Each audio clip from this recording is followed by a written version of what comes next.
The lamb that was slaughtered. What is he trying to communicate?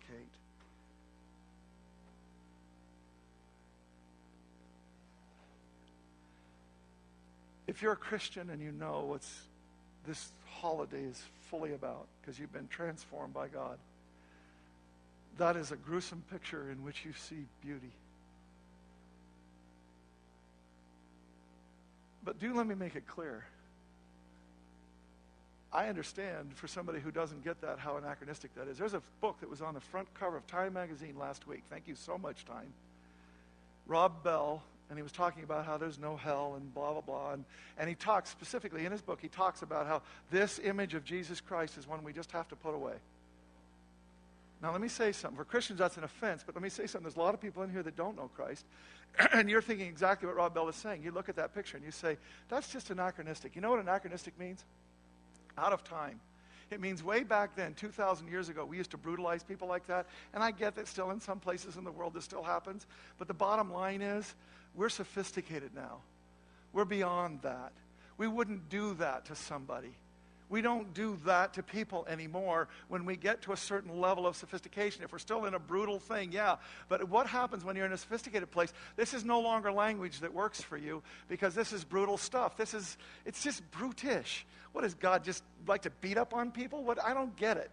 It doesn't make any sense to me. And let me tell you right now what Rob Bell completely missed, because it happens to be what most Christians also miss, that God's trying to communicate through that picture. Here's what he's trying to communicate.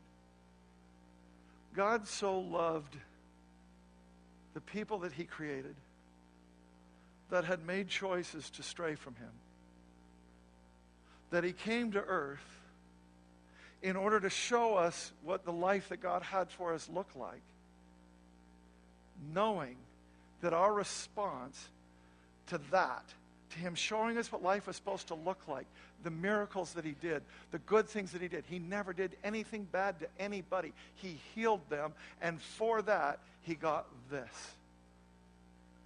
And he knew he was going to get that from the beginning. But he so loved us that he came and he did it anyway. Why? Why the brutality? Is it because God likes to beat up on people? Is it because it's this bloodthirsty thing? I mean, all this stuff? See, we're sophisticated. We would never do that to a person. See, if Jesus came today, here's what we think. He's love. He's doing miracles. He's helping people. That's what we sophisticated people want done. We're going to do that with him. We would be followers of Jesus because he's doing all this good stuff for people. Now, the truth is that when Jesus came, there was a whole bunch of really good people there. Does anybody here want to be so arrogant as to think that because we're sophisticated, we're better human beings than what lived 2,000 years ago? Because I'm telling you, those people wanted to be good people too. And Jesus came and not very many people followed him. Why did not very many people follow him? He was doing all these good things. Why didn't he just have not thousands, but tens of thousands, hundreds of thousands? Why weren't people from all over the world coming and saying, you're doing something good, I want to do something good, I want to do what you're doing? Why did people not actually follow him except in smaller numbers? Why? He fed thousands and there was still a handful that actually followed him to the end. Why? Because the life that he was laying out for us is not the life that I want. Remember, it ain't broke. I like my life. And if Jesus came here and he started doing the things that he did, it becomes such an affront to the life that we're living that suddenly the things that I like, I can't like as well. And it puts me in a place where I don't like it. But I'm sophisticated. I would never kill him for that. I would simply ignore him. And that's what this picture is trying to communicate to us. Do you realize that what those stripes are? Is every person that's ever ignored him.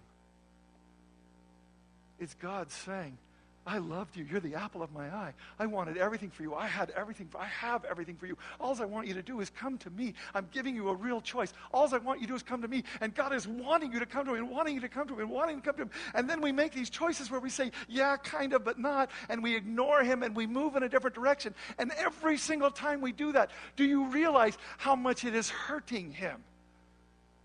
The answer, in truth, no, we do not. So he tried to give us a picture of what it looks like. when we turn from him, when we ignore him, do you realize he's trying to tell us, this is what it's doing to me? It kills me. When you go that direction, I know what's coming. I know what it's all about. I know where it's leading to, and it is killing me. It is ripping my flesh off that this is happening to you.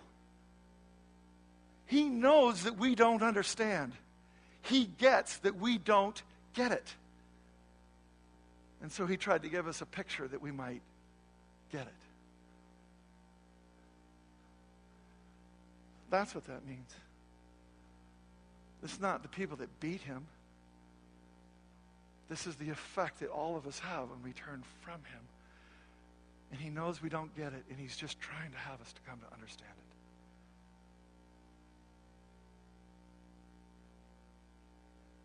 Now that's worthy.